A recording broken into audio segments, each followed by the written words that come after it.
hang out with us. And as I said in the intro, the last 20 minutes, this will be recorded on our YouTube, on Instagram, on Twitter, on Facebook.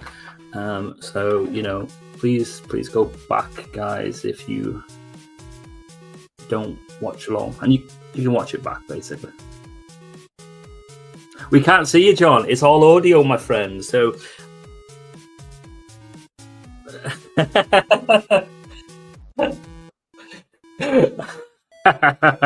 don't be pulling my leg. I know you, John. You've got your nightie on. We know you, John. I hope you've got a cup of tea, mate, and relaxed. And remember, guys, tonight is a very important chat. I'm going to hand over to Kez in a second, who's going to do our introduction for the podcast. I'm just going to double check that it all is coming through. I believe it is on YouTube. I think it is, yeah. So let's just cut off that music, and we should be good to go. 1 second, just double check. Yes.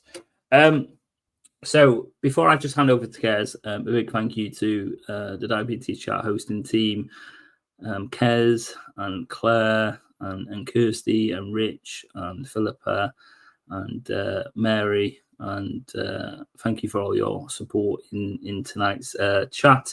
Thank you to John for coming on, for sharing his time and his incredible story, his important story, Lyla's story. And I will be handing over to Kez. We've got a couple of questions. We've got 4 questions tonight, and we will then open up the floor for any comments or questions towards the end of the evening, if that is okay. So on anyone on the panel, if that's okay, we'll do that towards the end. And if anyone wants to get involved through Twitter or YouTube or Facebook or Instagram, please post your messages, and we will read them out to John and everyone. Charlotte says, "Hey guys, listening on YouTube. Hi Charlotte, hope all is well with you." And I'll just check on the other platforms. We've got a couple of people watching on Instagram as well.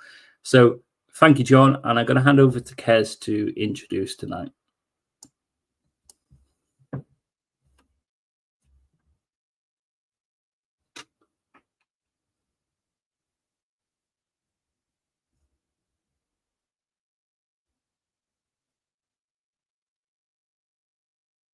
Are you with us, Kez?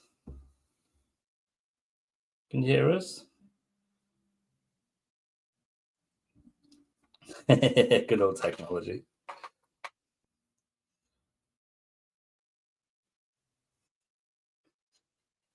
That's fine. That's fine. Here she is.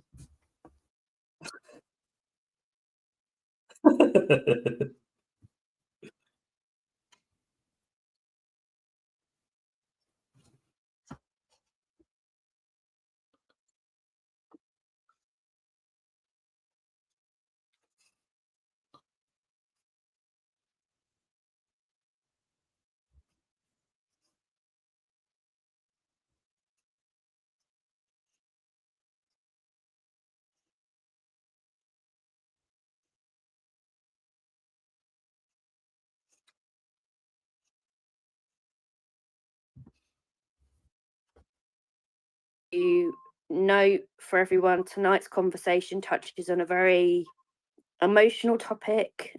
We've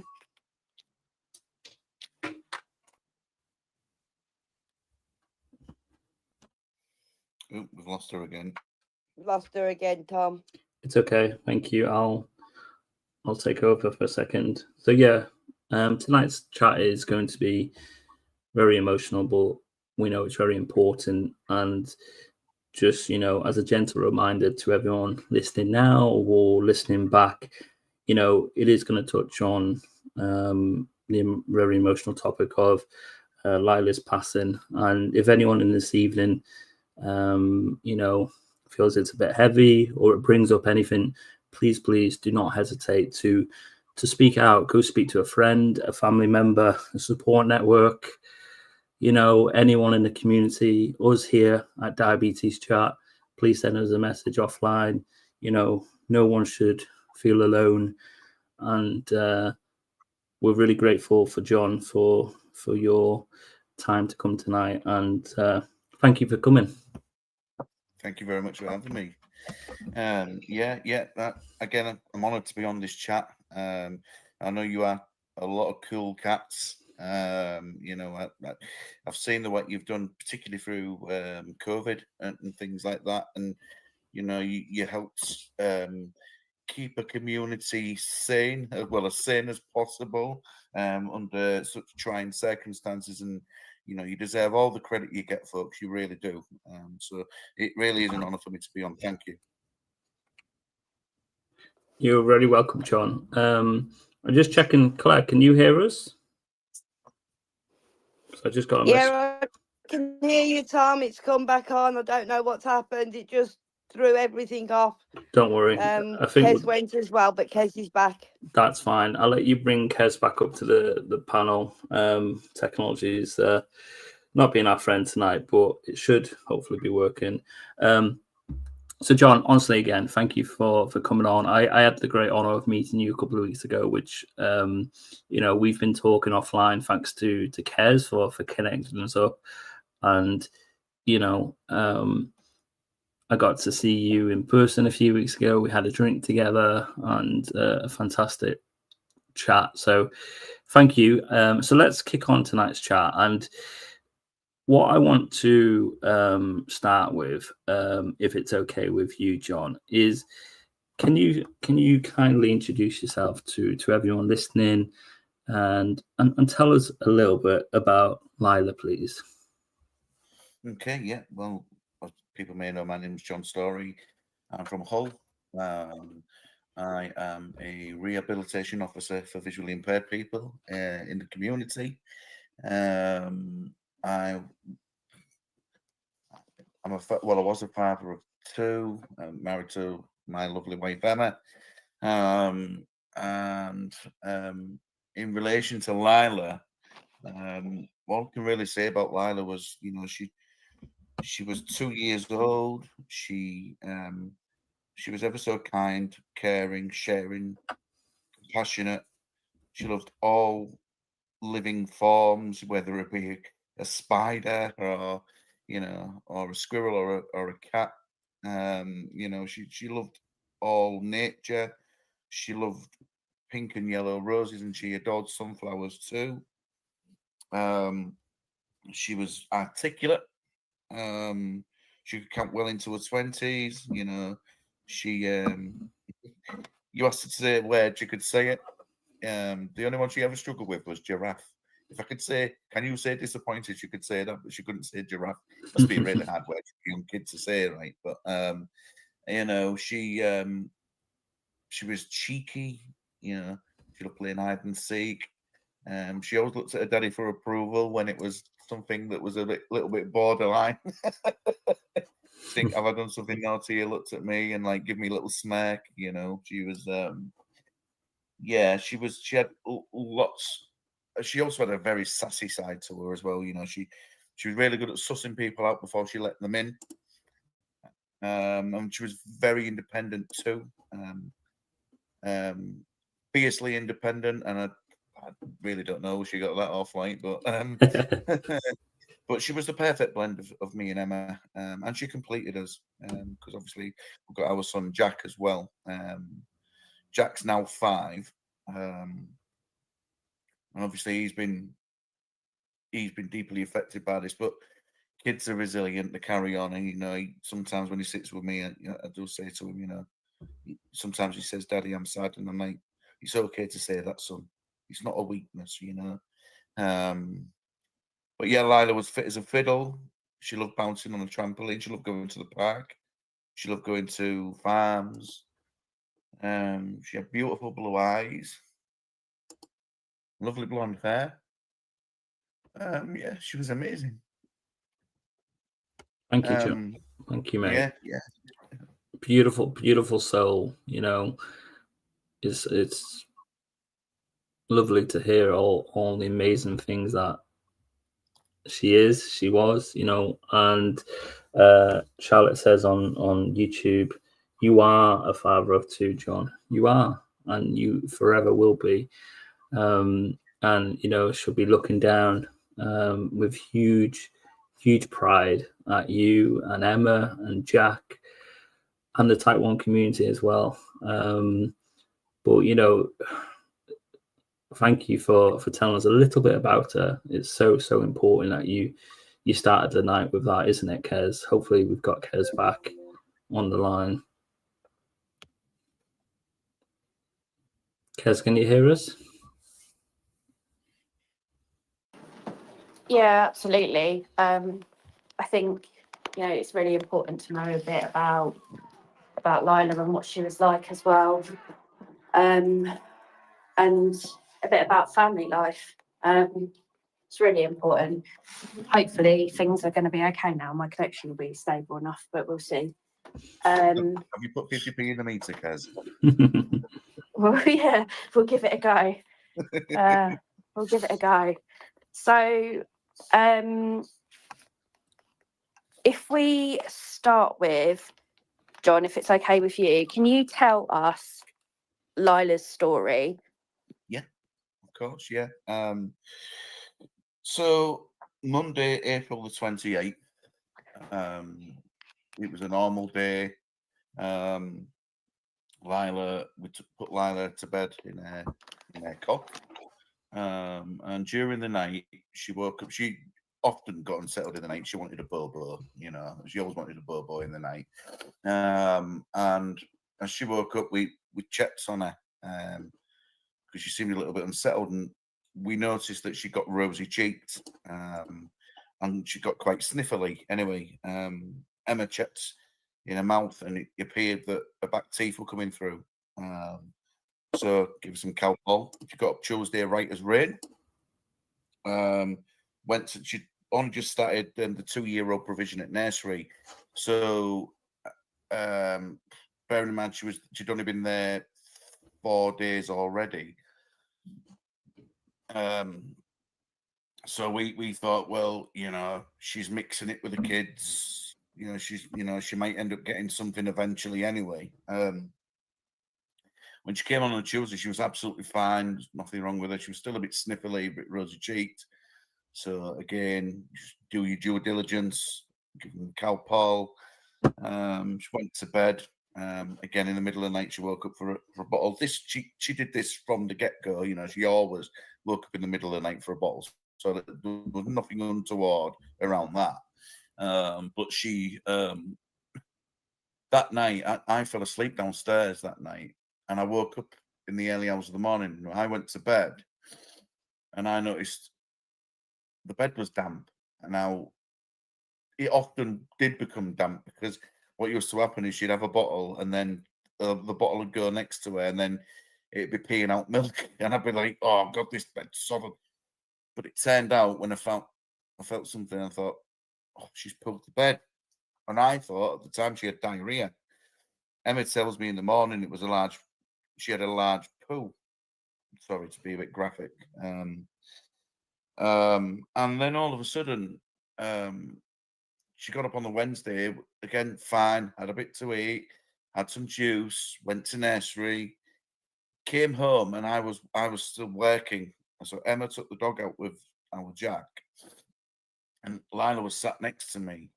And all of a sudden she got off the chair, and she looked really tired. And what's the matter, darling? And I found out that a nappy had burst on me. I said to Emma, I said, look, she's starting to wee more, and again, we attributed that to the team, and we thought maybe that's the case. But I said, she looks a bit tired. I said, if she's not well in the morning, we'll contact the doctors. We'll take her to doctors. She gets up on Thursday morning. Kids are so up and down, She got up in the morning. She was absolutely fine. She got up. She asked for some yogurt for breakfast because, again, it's okay. It's because she's teething and all the rest of it. So we gave her some yogurt, and she went to nursery as normal. And every night I used to greet Jack and Lila as they came through the door. I'd open the door and peer around and go, yeah, and Lila peered around the door, and I was instantly frightened because she'd lost weight in her face. And I said, I'm not going to swear, but I said to Emma, there's something effing wrong with her. Get her a doctor's appointment. And normally, I'm so airy-fairy around my kids, like if they bang their head or they trap their fingers in anything or anything like that, I'd be like, get them to hospital, For some reason, I said, let's just get her to doctors. Because Lila never want, as kids tend to do, as you'll all know this, so said, let's get her an appointment. So we get up on a Friday morning, and Thursday night I went and got lots of juices and things like that. I thought, well, obviously she's not very well, so let's keep her hydrated, get some nice things. And I thought she was coming on with the flu or something. So I bought some Lucozade, which is I'll tell you the story about that in the hospital in a minute. But when we got up on a Friday morning, I said to Emma, never had Lucozade in her life, obviously, but said to Emma, give her a bit of Lucozade to perk her up. Unbeknown to me, I didn't know what was about to come naturally. And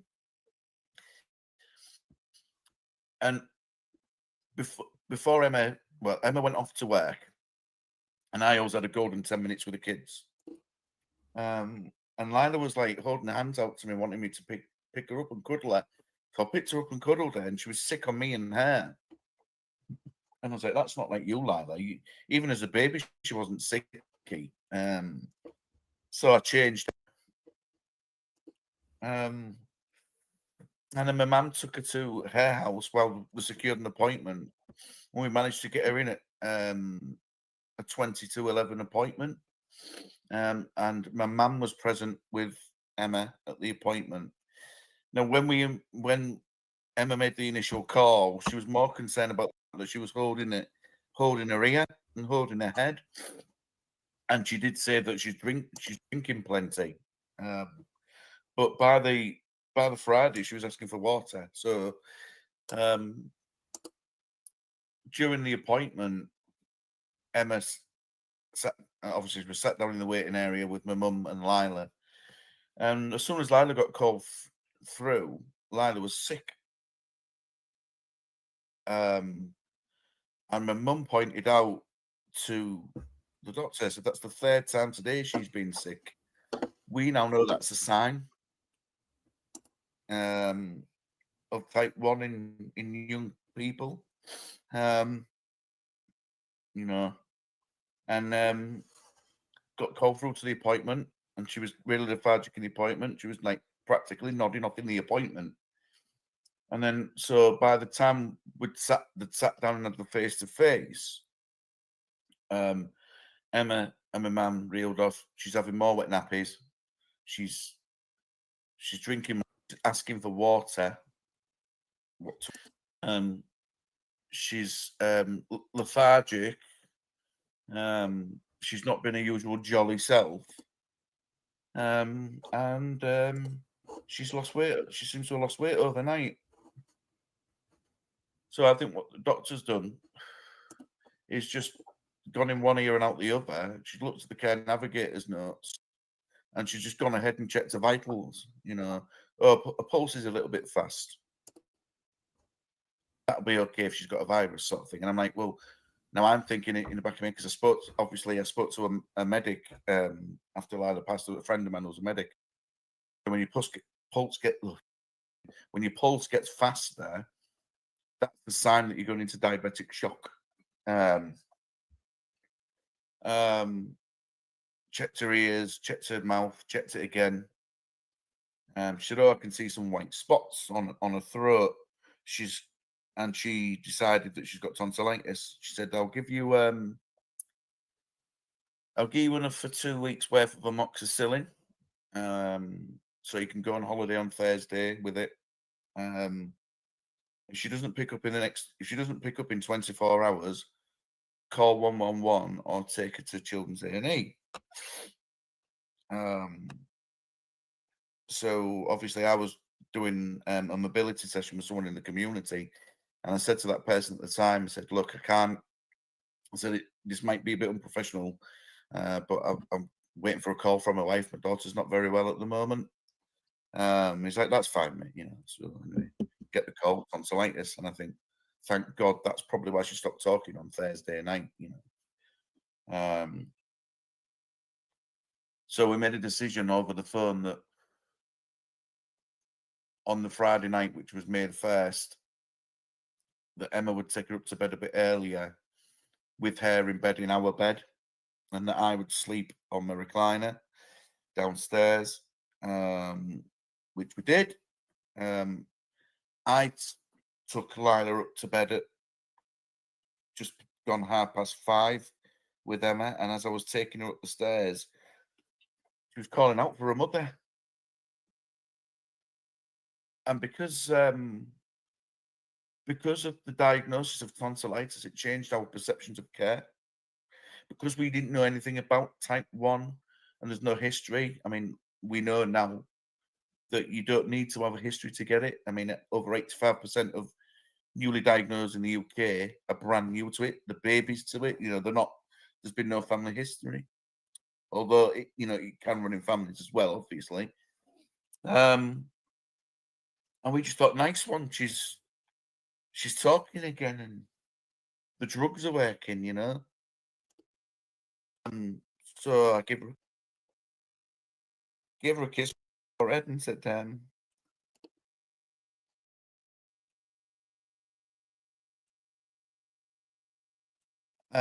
I come down, spoke to Jack, said, Jack, you know, bit poorly, but it's okay. Go on holiday.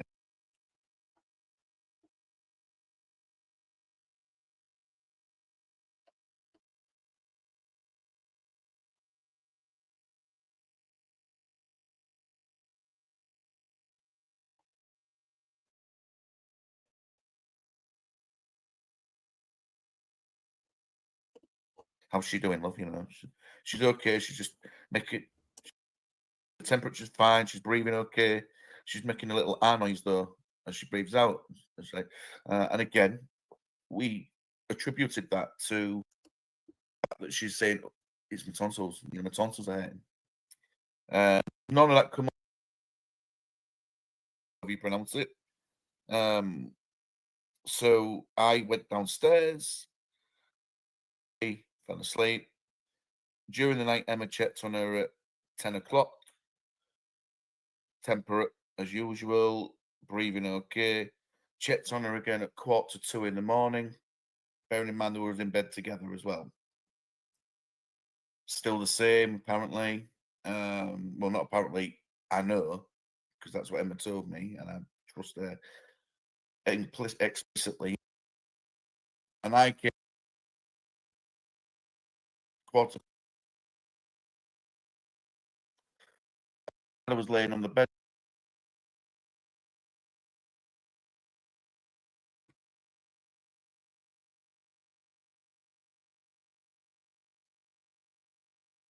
I gets into bed, and the first thing I said to Emma was, "What's that awful smell?" You know.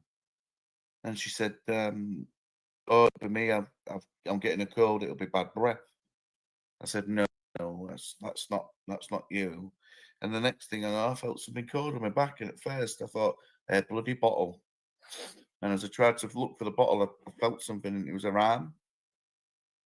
It was cold. So I just got up and screamed straight away, and I turned the light on, and it was gone. Then chaos ensued, you know, because I screamed, "Oh, she's dead," and it woke Jack up, and The dog was in the room with a border collie, and the dog, if Lyla would have been showing any signs of suffering, and Emma had fallen asleep, and she was suffering, Cooper would have jumped on the bed and he'd have stamped her up, because he's that kind of dog. He's a very, very brainy dog.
No, you know.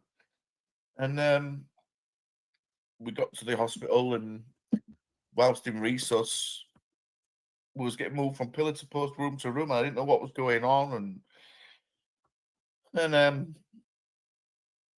they run some tests on her while they was trying to resuscitate her, and at 5:25 a.m. they pronounced her dead. And after an hour or so, a paediatric consultant came in and said, "We found a bleed in a tummy, a gastrointestinal bleed. We've tested her blood sugars, and it's either that she's got diabetes or something else." And I went, "Diabetes?" I went, "Yeah, possibly." I went, "Well," I said, "Well, how come when we took our daughter to the doctor and we explained that she's having this, and this, that all the doctor assumed was it was tonsillitis, and the paediatric consultant just shrugged his shoulders, and then that was it. That was it, really. I mean, when we was allowed to see her, I held her in my arms and I said, "Sorry, this is tough, this bit." I held her in my arms and I said, "I'm going to tell you some daft daddy stuff."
Yeah, does it? No, because you relive it every time you talk about it. There's stuff that went on in the hospital that I'm not happy about either. And I'm not going to talk to you about it on here because it will upset too many people. But what I saw in that hospital, no one should ever have to see. And I find it disgusting. So And obviously, I can't go too much into what's going on because we're going to be taking on that GP in a civil case. The fact that, and I felt for the coroner in the inquest, because the coroner can only go on what the doctors wrote down and what's been said on the day on the recording of the care navigator call. Yeah. So the coroner's given a narrative verdict of a reasonable diagnosis of tonsillitis.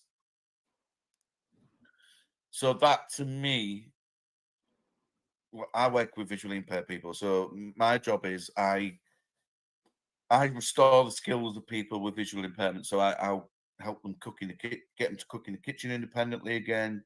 Develop self-efficacy, all the rest of it. And I do orientation and mobility in the community with a long cane or even a guide cane or anything like that. That's like me doing an uncontrolled road crossing session, walk halfway across the road, stand them on the white lines, and say, right, that's enough today, mate. I'll see you tomorrow. What do you think would happen to me? Yeah. I would lose my professional registration and probably be up for gross negligent manslaughter as well to boot. But the coroner, in a more positive light, the coroner did say he has wrote to the Royal College of General Practitioners and the Royal College of Paediatricians, urging them to bring type 1 diabetes back to the forefront of their minds. But it's only a letter. It's only a letter. A letter you can read a letter and bin it, can't you? And I think, yeah, I hear what you're saying. It's and I think we'll talk about this a little bit more in the next part. Can I just say, given the really difficult story that you've told us about Lyla, what is and why is the Lylas Law campaign so important? Well, when you remember saying when I was holding her and I was telling her, I'm going to fight, I'm going to fight with every fibre of my being to find out what's happened to you. The day after Lyla passed, I said, this will be my last post on Facebook for a while. And I wrote a lovely piece about her. And then, bizarrely, somebody reached out to me and said, hello, John. Because once we found out what she passed with, she said, hello, John, my name's, I won't mention her name, but she said, my name's so-and-so. My daughter was diagnosed in the same circumstances as you. And then all of a sudden, I was getting hundreds and hundreds of messages on Facebook that were going into spam of all places. Happened to us. The only difference between you and me is when I woke up, my child was barely breathing. And thank God I only saw him barely breathing because I managed to save him. And I thought, I said, it sounds such a sick thing to say, but it's saved a life. But then again, was like, hang on a minute, how many times have you been dismissed by your doctor? And they're like, oh, about twice. And I'm like, well, that's not good enough, And then all of a sudden, like, it's almost became like a bit of a Me Too thing. And with that, I said, right, I'm going to have to do something about this. I'm going to have to start a campaign. And I've got over 300 emails now from people who have been brave enough to relive their experience, their family's experience, their broader family's experience, their friends' experiences of delayed diagnosis until the point of diabetic ketoacidosis, getting strapped to tables, not being able to find a vein to put a cannula, You know, some people I've spoke to, their child lost their foot because of it. You know, some stories, someone got sent home. Well, you know, I said this on national television, but one lady got sent home because she had bad breath apparently, and she needed Corsidil. 12 hours later, she was admitted in DKA because the breath had got that. It had almost got to like. I know we talk about nail polish, we talk about pear drop breath, but hers was like nail varnish remover. It was that acidic that it you could probably sit in a room and it'd fill the room with the stench, and it's like that's a sign, isn't it? And no one knows this sign, and then I thought, right, I'm gonna have to start this campaign called Lylas Law. Now, you know, I spoke to various people before going ahead with the petition, which obviously we'll talk about the petition soon, but I'm a little bit annoyed because the wording of it got fudged by civil servants. So it makes it look like it's going down the route of screening, but it's not. It's about testing where it warrants. So Lylas Law, basically, it would ensure that routine type 1 diabetes testing, so urine or blood in babies, urine and or in blood, should I say, in babies, toddlers, children, and adolescents for that matter, during medical consultations where symptoms warrant it. So it's not about, oh, let's just give you a little prick anyway, willy-nilly. It's about if any one of the 4 T's manifests. Okay. So we all know that's toileting, thirsty, tiredness, and thinning. So if you're displaying any of them signs, just test without assumption. Rule it out, go from the top, rule it down. It's about we're fighting to legislate and also promote greater awareness and adherence to NICE guideline NG18 amongst healthcare professionals, particularly GPs, because guidelines are guidelines, but they can be skimmed, they can be skipped, they're not enforced. I think they need enforcing, particularly where symptoms warrant it. We need to make sure, and it's about the protection of vulnerable children who can't speak for themselves. So whether that's a baby, whether that's a toddler, whether that's a child with autism or non-verbal or anything like that, right? It's about protecting them, safeguarding them from the horror that I and quite a lot of other people have suffered. I think that's the point, isn't it? Like, yeah, Lyla and others like her are so young that they can't actually tell us how they're feeling necessarily. yeah, So, and I hear what you're saying about, you know, we've had conversations about the petition and the way they've worded it and their response. But let's be really, really clear and spell it out for anyone who's listening. yeah. What are you and what is the community who's supporting you asking for at the point of contact for anyone who presents with any of the 40s? To test without assumption. So it's a urine test or a finger prick test. Now, I've said it time and again. Yes, the urine test can detect ketones, but the finger prick is the confirmation. That will tell you definitively this child's got diabetes. Get them to hospital now. Get them on a program of diabetes management. And when you do things like that at the point of contact, when they're displaying symptoms, the likelihood is they will be admitted. They will receive a better course of diabetes care, particularly where your blood glucose level management comes into effect.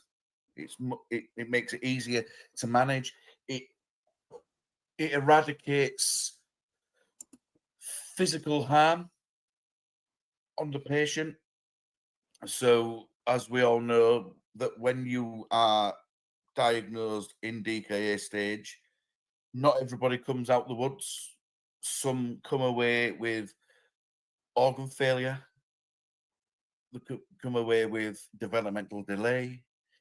They can end up with vision loss, as a lot in the diabetic community will know. You can end up with diabetic retinopathy or maculopathy. And it's not just that, it's the emotional impact it has, not only on the patient, so that could be anything from needle phobia to rebellion when they get older,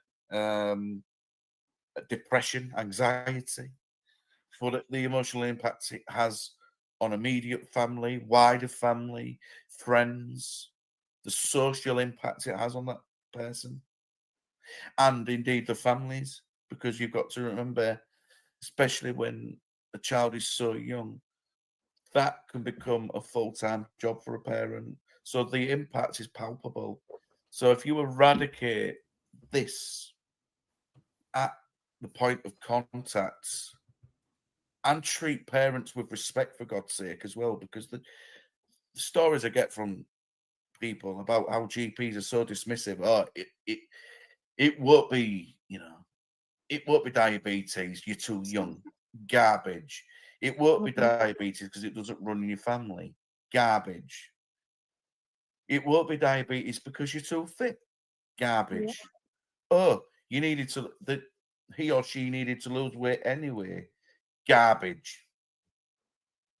We don't want to test the child because we don't want to scare them. Garbage. In fact, as you know, I'll talk about what I've been doing in a bit, but there's one story I want to tell you that will prove my point about some GPs saying they don't want to test because basically it scares them. I'll tell you that. Obviously, I'll tell you that in a bit if we get time. But this is what Lylas Law is about. It's about nipping this rubbish in the blood, in the bud. Sorry, talking so much about blood, and just testing without assumption. Yeah, a little prick can save a life. And I guess, like you've said, the point is kids have their vaccinations all the time, right? Yep. For a reason. Short-term discomfort, long-term gain. Exactly. Yeah. Yeah. It's madness, isn't it? It's almost like doctors don't want to know. And I'll tell you why. And I've learned a lot about primary care in the last 6 months. Primary care, when GPs are at med school, they spend on average 15 minutes on the subject of type 1 diabetes. If they don't remember, how are we supposed to remember? If they're not knowledgeable about it, how can they impart that wisdom onto the community? And that's why Lylas Law is also about making sure that we're getting 4Ts posters of and awareness across the land to ensure that the general public know about the 4Ts. Because if they see these posters about the 4Ts and it's instilled in the brain, then they can challenge a GP and say, hang on a minute here, my child's displaying the 4Ts. I think my child has got type 1 diabetes. I'd like you to test her for it or him for it. I totally agree, John. And I guess it plants a seed in the GP's head as well. Yeah. And thinking, obviously, that primary care and the way that you can access that in different areas has changed quite a bit over the last couple of years. Yeah. You mentioned, care navigators, or if you call 111. So, I mean, even they've got to know to be able to give you the right advice, right? It's not just GPs or urgent treatment centres or everyone should whatever. know. Everyone should know, Yeah. Kez. That's the bottom line, isn't it? Every person in the world should know about this condition. the signs and symptoms, the 40s. I'm sharing on our YouTube channel now, John, the poster that you've got with the 40s, the diabetes, toilet, thirsty, tired, thinner. You know, everyone should know this. Everyone in the healthcare system should know it. Everyone outside the healthcare system should know it. Schools, colleges, workplaces. You know, it should be in the red book as part of a discussion. You know, when the health visitor comes around to see you, just to educate you, make you aware. You know, it's so vital. And it seems crazy. Like, why only heel prick a baby when they're born? Like, if you're going to do it then, why can't we do it now? Yeah, exactly. You know, and this is why testing is mega critical. Look, I'm all for screening. You know, there's people. It's a contentious issue as a screening debate. Now, you get some camps saying, I would rather not be screened because I don't want to know, and I don't want that fear within me of knowing that eventually my child's going to get it. But then there's other camps saying that's brilliant because it gives you the correct preparation and planning, and it helps. It's got it instilled in your brain that you're looking out for the signs, so you can naturally land that plane, rather than crashing into rocks. So I sway more towards the in favour of screening thing, and that's another thing the government made me laugh about as well, because in the initial response at 10,000 signatures, they said about, you know, the screening committee said there's not enough evidence and blah blah blah. I said, yeah, but that decision came about in 2019. It's now 2025. Type 1 diabetes is on the rise. Nobody knows why. You know, we could put our tinfoil hats on and say, is it because of what's going in our food? Is it because of what's going in this? No one knows. Let's not, you know, is it because of COVID? Is it because of this? Nobody knows. But what's critical to note as well is everyone who does the ELSA study and everything, right? If you pick up antibodies from it, brilliant. But as you'll know from Diabetic Diamond's story, one of their children took the ELSA study, came out with no antibodies, but still developed type 1 after a virus. So just because you don't have antibodies, you're not out of the woods. You know, absolutely. And this is why testing is imperative. Like you said, both of you already tonight, guys. You know, anyone can be diagnosed with type 1 diabetes at any age, any stage. You know, it doesn't discriminate. It will happen if it's going to happen, and that's where the awareness is so important. And we shouldn't be here tonight having this conversation with you, John. You know, all this awareness should be already out there. But what you're doing is absolutely incredible. And what happens on the petition front, we'll see. So you've got about a month to go, and I'm just having a look now. 61,304 signatures, which is incredible, and we need 40,000 more to take this to parliamentary debate. And you know, and whatever happens with this, I feel we can feel it in the community, the presence, the momentum through such tragic circumstances that, you know, hopefully things will improve. But please, guys, anyone listening now or watching back, please sign the petition if you haven't done so. But please share it to 5 people. I'm asking nicely, please send it to 5 people that you know, or work, anyone. You know, you have to be in the UK. Is that right, John? Please. You have to be a British citizen. So if you live in Mozambique and you've got a passport, you can sign it. So please have a look at it if you haven't. We've shared the links on YouTube. It's on our Twitter here, it'll be on our Facebook, everywhere. You know, it's so important. So please go have a look at it. And which leads us on, I think, Kez, doesn't it, on to our sort of final question. And we did have a couple of comments I just wanted to read from YouTube quickly. Jenny says, heard you tell your story, John. I'm so sorry for your loss. Just so heartbreaking for you all. Charlotte's already also tuned in, and Yaz on YouTube, who are listening along, and we were on Instagram as well. If anyone has any comments, please post them in the chats or tweet, or if you're on Twitter, Diabetes Chat, Lylas Law, and we'll be able to see it. Or if anyone has any comments or questions at the end for John, I'm sure John would welcome that. Which just leads us on to our next question. You've been doing so many incredible things over the last months, under the circumstances. I can't even imagine, when I saw you in Reading a few weeks ago, you went to shake my hand and I was like, mate, we hug around here. And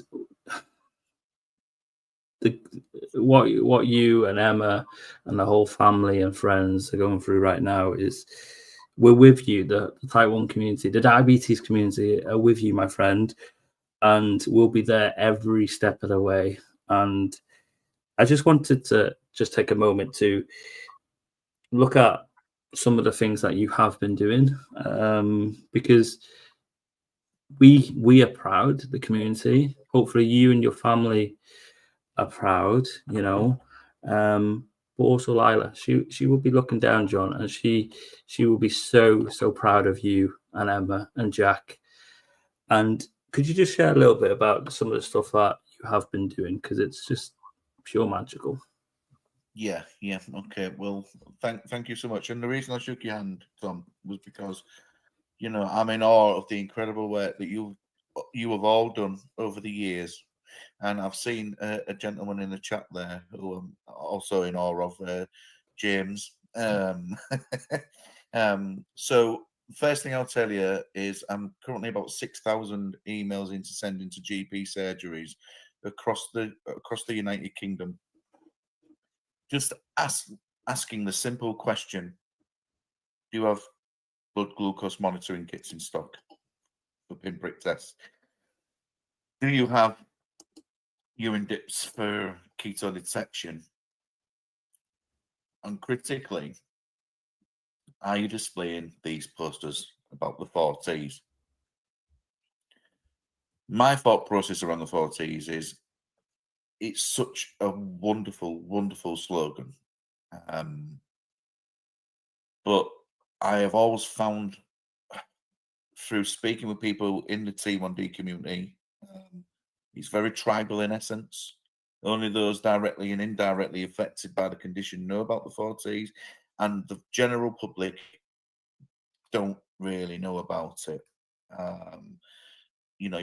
Loads of money spent on fast, loads was spent on, the glass test for meningitis. So that's instilled in the minds. It only takes a campaign to make it instill in people's mind.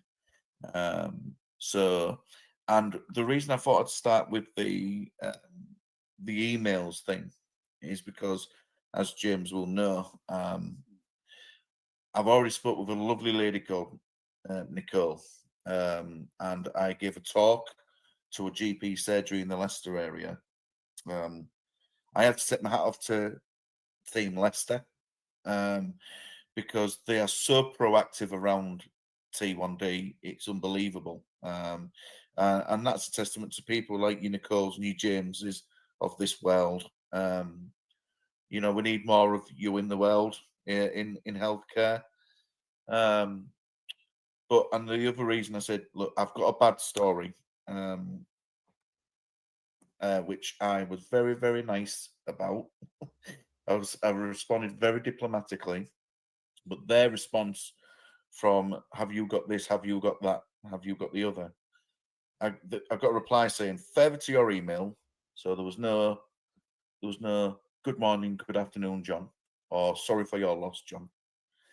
The contents have been discussed with all members of our clinical team.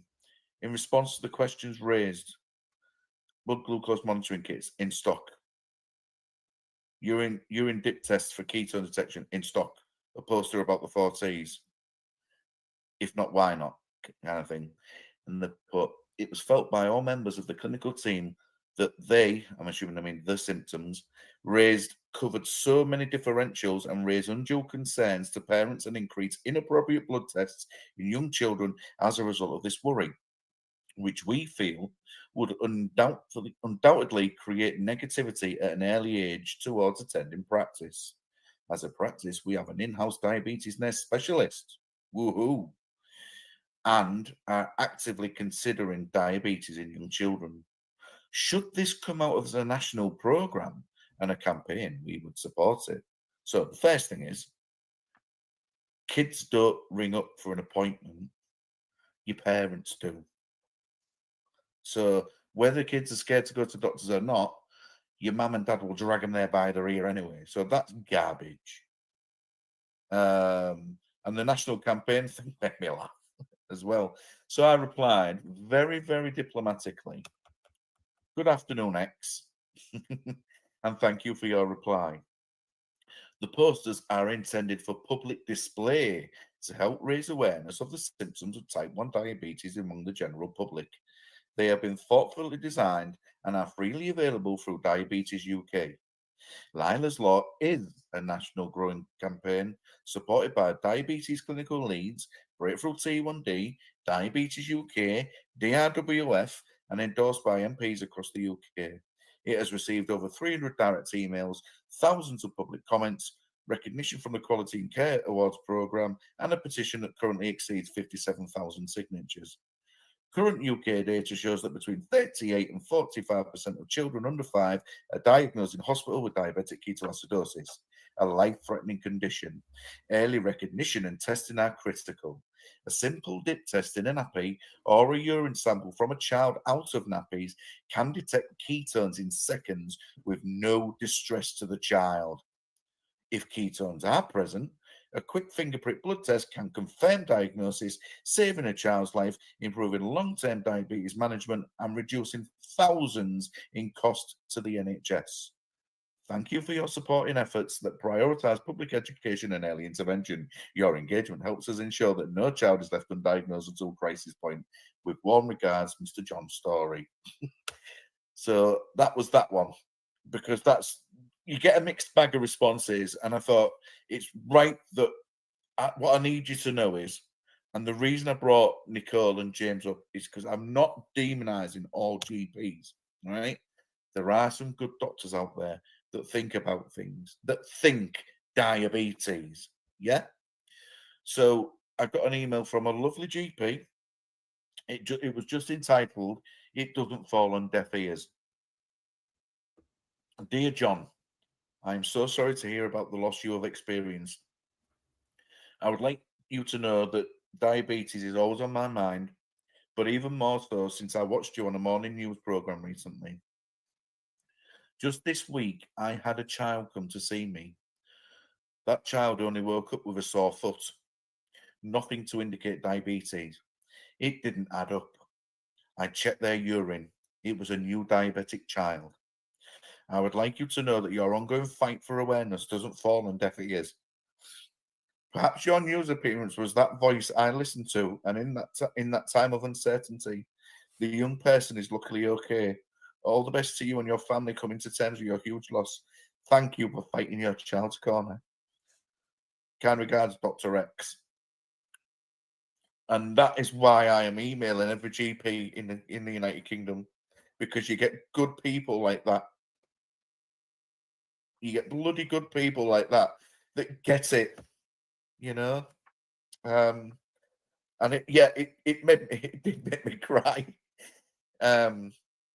So that's one thing I've been working on. I am actively engaging with the All Party Parliamentarian Group, and in January I am going to be visiting them around the subject of diagnosis. I hope they've got a heavy table, because I've got a ream worth of paper to slam on it. which I'm going to get them. And hopefully one day, the health secretary, West Streeting at the moment, to read. And I want them to read every single one of them, because it's hard for me. It'll be harder for you. And if you think there isn't enough evidence out there to pass Lylas Law, you're fools. You're absolute fools. I can't say too much because it's confidential, but I am meeting with NHS England in January as well. And hopefully there will be mega positive outcomes from that meeting. And I've also been doing fundraising. So I've the first thing we did was a family fun day in Hull. About 2,000 people turned up, which was unbelievable. People were turning up from all over the country. I met Pete Davies there. He come down on the train, the mighty Pete Davies. And I think my wife was wanting to run away with him, to be honest. I think we all do that. I think we all do, John, to be fair. So yeah, and Pete was lovely. And Mr. Motivator turned up. Just turned up out the blue with his wife. Because obviously Derek's daughter's got T1D. And I was like, wow, here he is, you know. And there was all taking pictures of him, and I just turned around to Pete and I said to him, do you know what, Pete? He might be the celebrity, but you're the real hero, my friend. You know, and that day raised £10,000. I've done some calculating, and I know for a fact that we've raised over 18,500 to break through T1D so far in 6 months. I think that's I think that's actually around 20,000, to be fair, because there's been other little things, you know, people have bought a teddy or whatever and all the rest of it. And I've recently started selling Lylas Law car stickers and pin badges. So I'm playing businessman, I'm playing activist, I'm playing fundraiser. I've got all these plates spinning. But put it this way, the pin badges alone, I've sold 200 already. Every time I get them, they sell out straight away. So I've ordered another 300 this time, so I'm covering my back. But people in Plymouth, Massachusetts, I've bought a car sticker. People in Tampa Bay, Florida, have bought one. You know, people in Cyprus have bought one. Ireland, Northern Ireland, Scotland, Wales, you know, Perth to Penzance. People have been buying all this because they feel so strongly about it. And they tell me that I'm an inspiration. And I'm like, no, I'm not an inspiration. I'm just a daft dad from Hull who's standing up and shouting from the rooftops that things need to change. And I think a lot of people in the T1D community are happy that I'm lending that voice to you all. Because what I found was everyone I've spoke to, they were like, oh, I thought it was just me. I thought it was just me, you know. Hang on a minute. Or they were that upset about what went on in their own situations that they became, well, you know what, a lot of you on here, the majority of you on here will know when you're diagnosed, the first thing you do is you become a bit insular, and that because you have to be, because you've got to make sure you're doing everything right for your child, you're doing everything right for yourself. You've got to sort yourself out before you start sorting everybody else out, and I get that. And then the amount of people that say, oh, I've got such terrible parental guilt, and I went, no. You are not guilty. Guilt is a manifestation of an evil act that you are responsible for. You are not the one that dismissed your child from a healthcare professional's office. What you are feeling is hindsight. which is completely different to guilt. Guilt and hindsight, there's a fine line between hindsight and guilt, and people seem to cross that line and think it's guilt, but it's not your fault. It's not your fault. No, I get this every day. The coulda, woulda, shouldas. I go to bed at night. I sleep. I mean, I had a nap this afternoon because I have to. Because have you seen the film? Has everyone seen the film Lucy? No. Well, Lucy, you got to watch it. My girlfriend's in it, Scarlett Johansson. Don't tell the wife. But Lucy is it's an awesome film. It's about a woman who takes this drug and her brain starts performing like it's going to 21%, 22%, 23%, and it goes to 100%, and she becomes this sort of gas. It's just it's a unbelievable film. I would definitely watch it. But my brain tends to work overtime, and I think if I don't have a nap in the afternoon, I'm going to get myself poorly.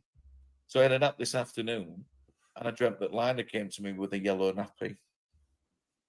And I took her to hospital because I saw this yellow nappy. I have all these hindsight dreams all the time.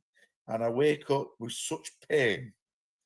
And I retch every morning because I'm that full of adrenaline.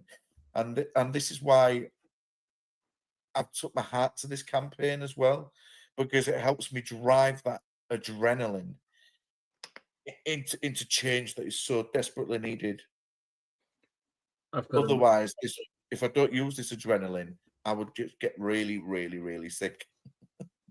That makes sense, John. It really does. And I don't think you'll ever get any complaints from the community. I mean, in here alone, okay, we're not children and weren't children at the time, but you know, Claire won't mind saying how long it took for her to get a correct diagnosis. I've had the same experience myself. I might have been, you know, it might have started in my 20s and I wasn't diagnosed till my 30s. Yeah. But, you know, we're adults. We can talk for ourselves. It might not get us anywhere, but kids don't have a choice. Exactly. And, you know, please, parents, and I keep saying it over and over again, it's not your fault, you know. And it's like you've just said, guys, like even like those that in adulthood, they don't know the signs. It's like, oh, I'm dry all the time. Oh, maybe it's because it's warm, and you're always trying to find a way to rationalize things. But again, I think with a lot of people, it's only when they see the weight loss occur that they're like, yeah, something's up now, you know. And generally, that's how a lot of people end up getting a diagnosis. I mean, people mentioned about the pear drop smell, right? Lila didn't have the pear drop smell. So although it's a sign, it's not a sign in everybody. But like, I remember having a conversation with my medic friend afterwards, and he said, John, he said, sorry to ask this question, but said, did you smell an nappies? I said, yeah, the day she died. I said, because the day she died, all Emma could do was get all the bottles and chuck them in the bin because she was like, I can't see them, I can't look at them, you know. And the potty went and everything went. And he said, did you smell a nappies? And I said, yeah, I did. I said, it sounds disgusting, but I cleared the nappy bin the day she died, and all I did was smell the nappies because I wanted a scent. And he said, his first question was, did it smell like popcorn? And I said, actually, yeah, they did. He said, that'll be ketones. So I said, but when that doctor was seeing Lila, all she'd have to do is smell a nappy or do a dip test, and she'd be here now. Yeah. And you know, John, you never knew that, and people wouldn't know that unless they're told that information. You know, you should have been told that information. And you know, Amelia's put in the chat, she says, passion and drive, John. She says, passion and drive, John. Too many passengers and not enough drivers. You, John, are a driver. You are driving us, John, in the direction for a better future. that we all deserve. And thank you so much tonight for coming on and talking to us and sharing everything with us. You are an incredible person, and it's been a very emotional chat tonight. And I hope that anyone listening, you know, as I said in the start of tonight's chat, you know, please reach out to anyone that you need to talk, friends, family, support network, anyone. We're here at Diabetes Chat. You know, no one should be alone. And we just hope that tonight people that are listening now or watching back, listening back, whatever, you know, drive that passion that John's doing to make a better future. And the awareness should be out there. And thank you so much for coming on. Kez, was there anything you wanted to conclude? John, do you just want to let people know where they can find you across social media and how to contact you if they want to support with HIM badges or anything else? Any, you know, literally anything else. Yeah. Thank you, Kez. Sorry for nearly interrupting there, Tom, as well. Look, I was just going to add. There is strength in numbers. So if anybody, I know it's harrowing, if anyone wants to share their story, their experience, or their family's experience, reach out to me. You can DM me on Twitter, you can DM me on Instagram or Facebook, and I will give you my email address where you can send us an email. Just when you do send me an email, I know it's hard work for you, because it is upsetting, but make sure that you say where you're from and that you fully endorse the Lylas Law campaign, and we'll share it with MPs. Yes, I'm on Facebook. I'm on Facebook as John Story. STORY is in Tell Us a Story. I'm on here as Lylas Law, but my handle is @TriggersBroom17. So if you think of Only Fools and Horses, TriggersBroom17, and I'm down as Lylas Law on Instagram. So it should be easy enough to find. In terms of pin badges, again, the same thing. Just DM me. I'll give you my email address. And it's worth noting that I've raised £1,000 already on the sale of pin badges and car stickers. There's soon going to be some Lylas Law t-shirts.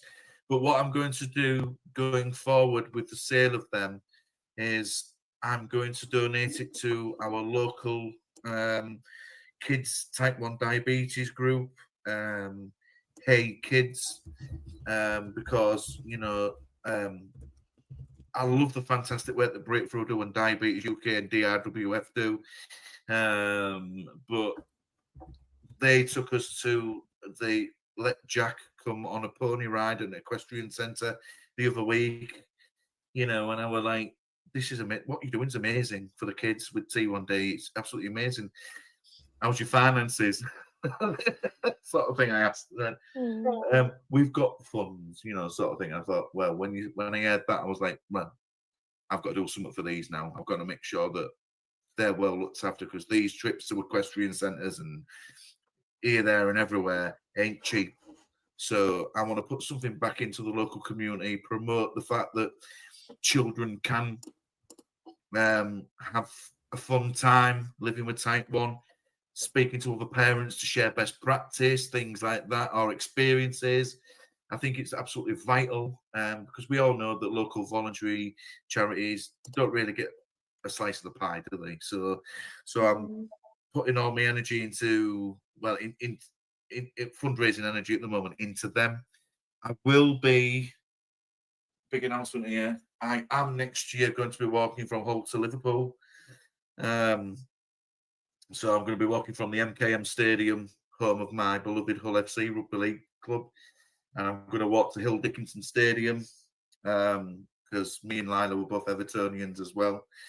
Don't know how many days it's going to take me, but I'll give it a good go. But again, everybody, thank you so much for having me. And in relation to the petition, if anyone's in doubt, just Google Lylas Law and it will tell you what the petition actually stands for. Thank you. Thanks, John. And if you watch it on YouTube now, you'll be able to see the petition on your screen. You'll be able to see the QR code as well in your top left corner. So please go look at it, go sign it, share it out to everyone. Like I said, 5 people. If we all do that, then hopefully we can march on together. We're together, we're stronger, like you say, John. And let's keep marching. Let's keep moving in that right direction. A couple of comments coming through. Charlotte says, just want to say how proud I am of John and the community. Thank you so much, Charlotte, for tuning in tonight and your lovely words to John. And people have been tuning in on here as well, and you can see comments from Amelia and other people have been commenting as well. So John, on behalf of everyone here at Diabetes Chat, as the founder of Diabetes Chat, thank you so much for coming on, for giving your time tonight. My final message to you is you are one of us and we stand together, my friend, and we will move in the direction together to make a better future for everyone. Thank you so much, and take care, John, and we'll speak very soon. Thank you, everybody. Thanks for having me.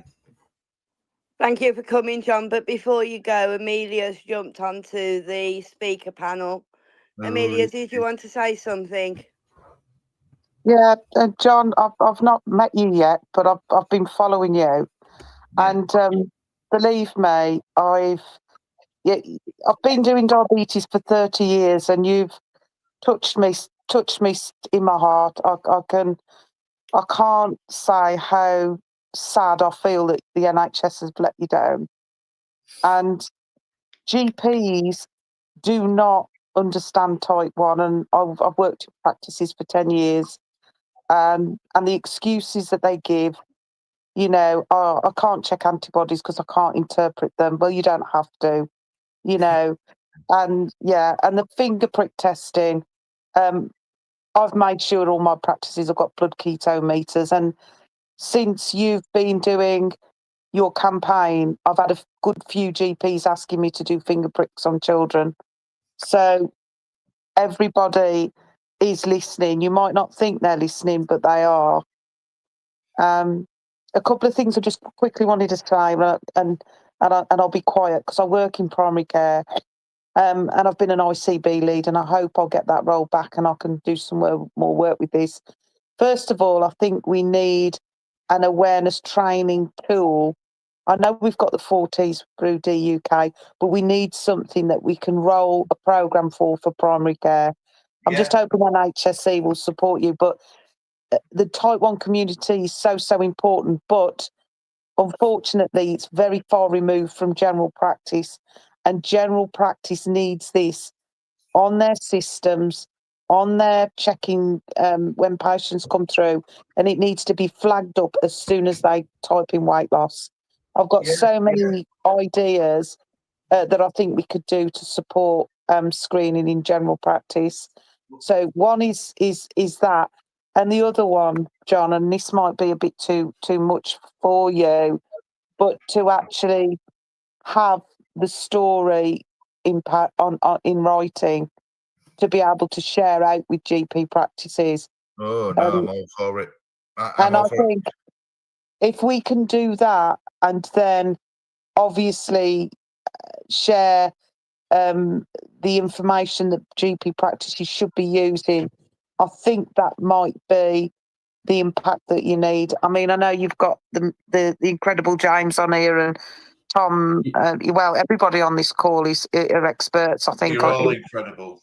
I can see a comment from James which expands on what you've just said, Mel. Is that he says that his thought that if any person presents for the 40s, they go to the GP, and if they're not getting that finger prick, which we know they should be, we all know that, is that they should be directed to that 4 diabetes poster that John's got. They should know about Lyla, you know, so it's educating people. We all know it should be common. When you're in clinic, when you're in hospital, GP, you should be having that test. If you're presenting these symptoms, you should. He also goes on to expand what you just said, Mel, is he says that we need in our presently writing a research proposal to create a healthcare professional awareness education research piece on improving confidence at assessing and suspecting type 1 diabetes at first contact. And that is so vital. And he goes on to say, and he's given us a stat, like you give us a stat before, John. He said, sadly, there is 20% chance that an adult or child will not be assessed for type 1 diabetes if symptoms present. And that is just, you know, too much. Yeah, zero one is too much. You know, we should be going to our health systems, and if you're presenting with any illness, you give them the signs, you give them the symptoms, and you know you should get the support and the symptoms you mentioned were all them 40s. So yeah, that leads up from your point, Mel. Does that kind of, you know, work together, isn't it, between yourself, John, James, anyone else in the community? This is it. We stand together in absolutely this. Absolutely. Amelia, yeah, do you know the first point you raised? I've just got to say as well, Nottingham and Nottinghamshire ICB and Derby and Derbyshire ICB are looking at creating training modules around the subject of type 1 diabetes, and they're using Lyla as a case study. So if they can do it there, and they can do it there, and Leicester are doing it, why can't the rest of the country do it? Well, this is my point, you see. So we've got a training, as I said to you before when I messaged you, we've got a training sort of hour.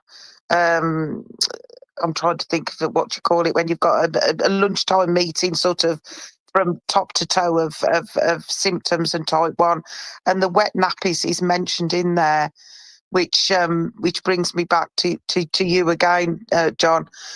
So to get something that could be rolled out needs to obviously be something that's universal for everyone. As you say, you don't want it just to be in pockets of the country. You don't want a child to go to a GP practice and not be assessed correctly, and then another one you would be. It can't be a postcode lottery. It's got to be. Every single GP practice has to do this. We've got statutory stuff, John, for type 1 in the young. We've got templates. We've got pop-ups that say refer here, refer there. We need that for type 1 symptoms and for children. As soon as that GP types any of those symptoms in, it should come up red, please check for type 1 diabetes. That would be the most powerful thing for primary care. 3 things quickly, right? Number 1, right? I mentioned about 15 minutes of med school, not good enough. Number 2, GPs spend little to no time in paediatric care whilst training. This is probably why this is going on. And number 3, I've got a YouTube video about Lyla's week and about assessing and checking for signs of T1D in babies and toddlers. And if you point them all in the direction of that YouTube video and that gets boosted or whatever, or hyped or whatever it is, it might go a long way. Share it with us, John, and we'll distribute it out for sure through the networks. Yeah, we'll do, mate. We'll do. I hope Absolutely. I hope I haven't bored you. But thank you so much for having me. You know, it's always a pleasure. I mean, Kez, you've been around from the start, you know, and so's Tom, and I know Amelia quite well from Twitter, from the Twitter sphere, and you Beth Kellys and Amanda Williams and everybody. You're all amazing human beings, and you know, although it's bittersweet, I'm so honoured to be part of a wonderful community. Thank you so much.